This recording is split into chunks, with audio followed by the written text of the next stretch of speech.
সম্মানিত মুসল্লি আকরাম, আল্লাহ তাআলা আমাদেরকে যে রকম ভালোবাসেন, আমরা যদি আল্লাহকে একটু ডাকতাম, একটু মন খুলে তাকে ভালোবাসতাম, তার ইবাদতের মধ্যে মশগুল হতাম, তাহলে আল্লাহ তাআলা আমাদেরকে আরো বেশি ভালোবাসতেন। মানুষকে আল্লাহ তাআলা জাহান্নামে যাওয়ার জন্য বাড়াননি। আল্লাহ তাআলা ইবলিসের সাথে ওয়াদা করছে, তার বান্দা যতই গুনাহ করুক, তার বান্দা যদি তার কাছে হাত পাতে, তখন তার বান্দার সমস্ত গুনাহ মাফ করে দিবে। মুসলমানে একরাম, আমরা জানি হযরত ইব্রাহিম আলাইহিস সালামের জামানায় এক ভিক্ষুক ইব্রাহিম আলাইহিস সালামের কাছে বললেন, আল্লাহর নবী, আমি ক্ষুধার্ত, আমাকে খাওয়ার জন্য কিছু দাও। তখন ইব্রাহিম আলাইহিস সালাম ভিক্ষুককে রুটি বাইর করে দিল।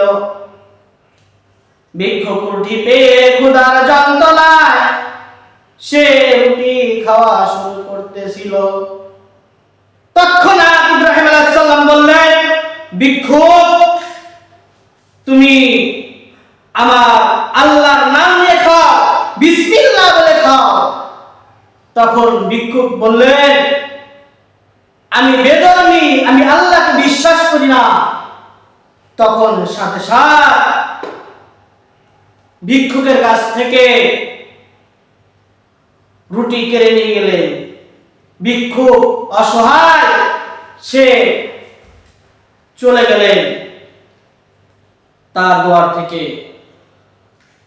ওই সময়ের মধ্যে ইব্রাহিম আলাইহিস সালামের কাছে আল্লাহ তাআলার কাছ থেকে ওহী নাযিল হলেন, হে ইব্রাহিম, আমি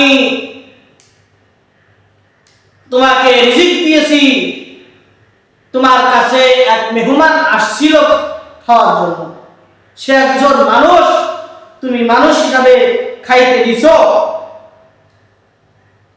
তুমি কেন তার কাছ থেকে খানা কেড়ে নিলা?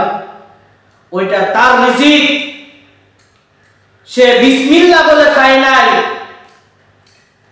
ওইটা আমার বান্দার সাথে, আমার সাথে সম্পর্ক, আপনার সাথে না। আপনি যান, আমার বান্দাকে ডেকে আইনা খাবার দেন। তখন ইব্রাহিম আলাইহিস সালাম ভিক্ষুককে ডেকে এনে খাবার দিলেন। দেখো, একজন বেধর্মীকে আল্লাহ তাআলা কতটা ভালোবাসেন। একজন বেধর্মীকে আল্লাহ তাআলা তার রিজিক থেকে গাফিল করেন নাই, তার রিজিক তাকে দিয়েছে। আর আমি মুসলমান, আমি শেষ নবীর উম্মত, তার প্রিয় বন্ধুর উম্মত, আমি যদি তাকে একটু ডাকি, সে তার চেয়ে বেশি আমাদেরকে ডাকবে। আমরা আল্লাহ তাআলাকে ভুলে গেছি, আল্লাহ তাআলাকে ডাকি না। তাই আমরা সবাই আল্লাহ তাআলাকে ডাকবো। আল্লাহ তাআলা যে অবস্থায় রাখে ওই অবস্থায় শুকরিয়া আদায় করব, কারণ রিজিকের মালিক আল্লাহ। আমরা রিজিকের শুকরিয়া আদায় করে আল্লাহ রিজিক আমাদেরকে বাড়িয়ে দিবে।